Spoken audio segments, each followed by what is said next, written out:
In the Middle Ages, parchment was used to make the pages of books. Parchment was made from the skins of animals. The transition from a fresh skin to a surface suitable for writing was a slow and laborious process.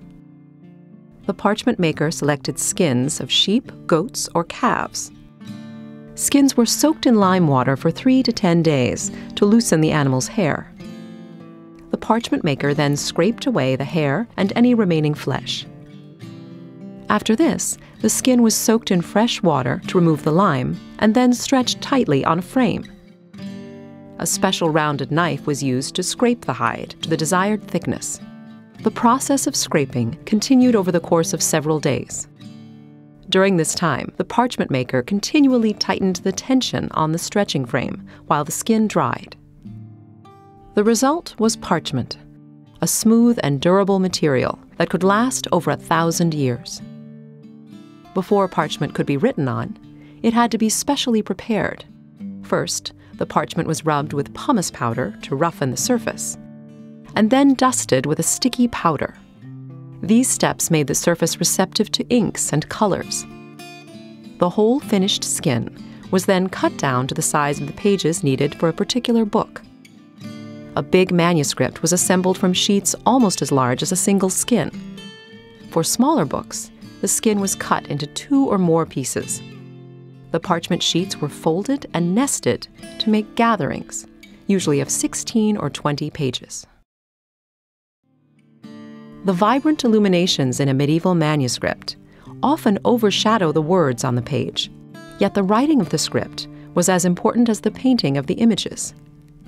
The tools of a scribe, the person who copied the text onto the page, were simple. Pens, called quills, were made from the feathers of a bird, which were soaked in water, dried, and hardened with heated sand. The scribe carved the quill to a rough point,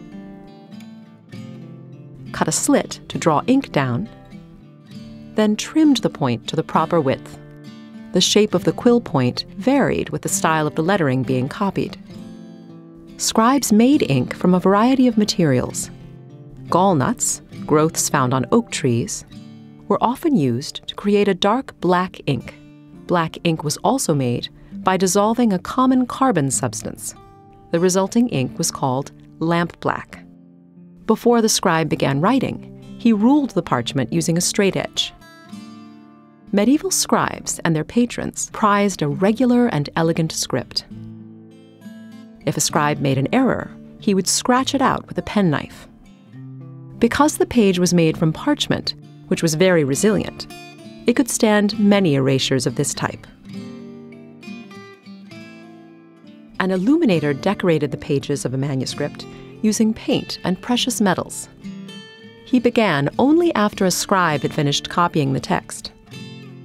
The illuminator first sketched his design, then added details, such as the features of a figure or the interlacing of a decorated initial. Thin sheets of precious metals, like gold leaf, were always applied first. The illuminator put down a base coat, consisting of either a plaster-like substance called gesso or a gum, as shown here.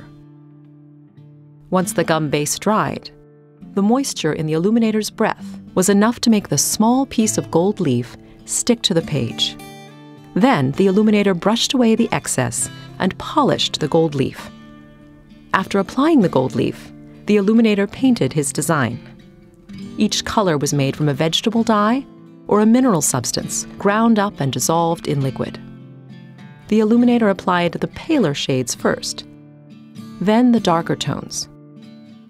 Once the illuminator applied black outlines and delicate white highlights to the figures and vines, the illumination was finished.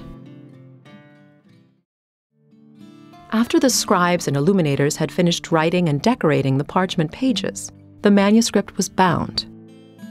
Groups of folded sheets of parchment, called gatherings, were sewn together with strong linen thread onto flexible supports, such as these narrow leather thongs.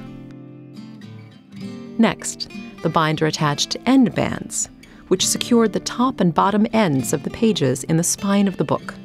The binder then laced the leather thongs along the spine through channels and tunnels, which had been carved into wood boards. These boards were the covers of the manuscript. The thongs could be held in place by wood pegs or iron nails. The volume was then covered, usually with leather. Without pressure from the covers to keep the leaves flat, parchment expanded and contracted with changes in temperature and humidity. Pressure was applied by the addition of clasps or straps, which held the book closed. The binding of a manuscript could be decorated with any one of a variety of materials. A manuscript might be covered with leather, stamped or tooled with gold, or covered with silks or velvets. The most elaborate bindings received sculpted decoration made from precious metals. The materials of the binding depended on the wealth of the patron, the type of manuscript, and its intended use.